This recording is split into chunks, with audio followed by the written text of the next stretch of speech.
Gil Martin here, and welcome everybody to today's episode of the Daily Packers Post, where we bring you in-depth videos on your Green Bay Packers.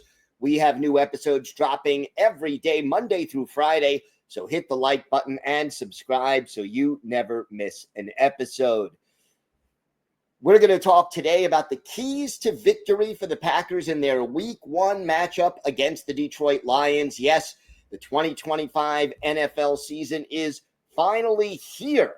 And the Packers, who finished 11-6 last year, going up against the defending NFC North champion Detroit Lions, who had a 15-2 mark. Now, the Packers lead the overall series between the two teams 104-78.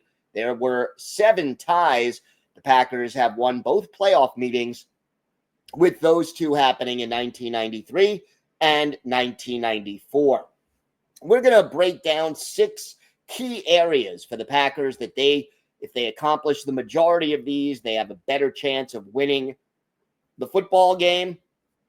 We're going to start with getting some pressure on Lions quarterback Jared Goff. Goff, a solid but not spectacular quarterback, but he's one of those guys who really falls off when he's under pressure. And obviously, all the talk about the addition of Micah Parsons. I don't expect to see Parsons for more than 15 to 20 plays in this game, most of them coming in obvious passing situations, but that doesn't mean he can't be an impact player in this game. I think Jeff Hafley will line him up in different places, and it's not just about Parsons. I think you also have Devontae Wyatt, Rashawn Gary, Lucas Van Ness. They can all get after the quarterback.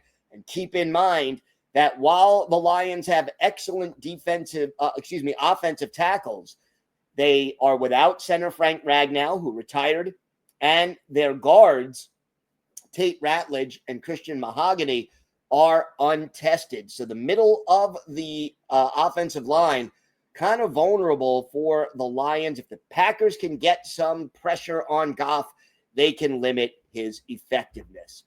Number 2, got to stop the Detroit running game. Lions love to pound the football. They averaged 4.7 yards per carry as a team last year, and they've got 2 running backs who have contrasting styles and are really good, David Montgomery and Jahmyr Gibbs. And look, no Kenny Clark. He was traded as part of the Parsons deal. So Nazir Stackhouse, Colby Wooden, guys like this are going to have to step up, and the Packers are going to have to contain the Lions' running game. If the Lions gain more than 150 yards in this contest, the Packers are in trouble. Number 3, and this is also keeping things on the defensive side of the ball for the Green Bay Packers. The Lions have 3 really talented receivers. You have Amon-Ra St. Brown, tight end Sam Laporta, and Jameson Williams. Williams more of the deep threat. St. Brown often operates out of the slot, hands of glue, great pattern runner, excels at short and intermediate routes, and Laporta as a tight end has those size speed mismatches that he can create. The Packers cornerbacks, kind of a question mark right now. You know that Nate Hobbs is hopefully going to play, but coming off an injury that cost him most of the preseason.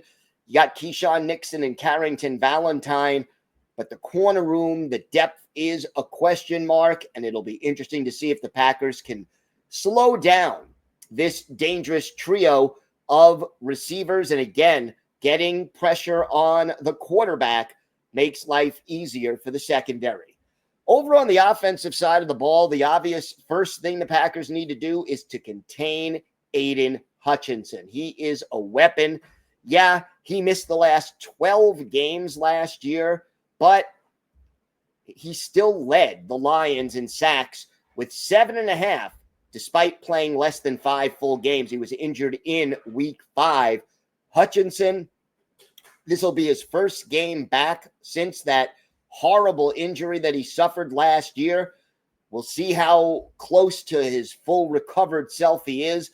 Rest assured, the Lions will move Hutchinson around to take advantage of mismatches, maybe even try to move him around against Aaron Banks, who is more of a a better run blocker than he is a pass protector.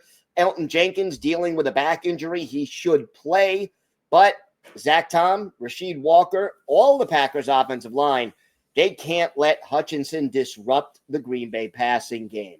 Number 5, you got to run the ball if you're Green Bay, and that means getting Josh Jacobs on track.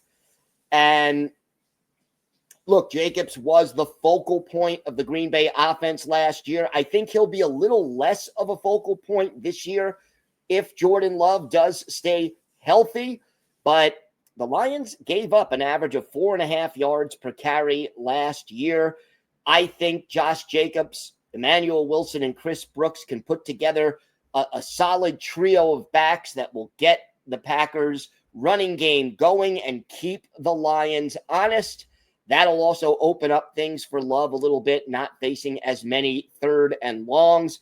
But getting Josh Jacobs on track, getting him the ball, that's going to be critical. And then the final factor, win on 3rd and 4th down. First of all, Dan Campbell loves to go for it on 4th down. He is aggressive in that way.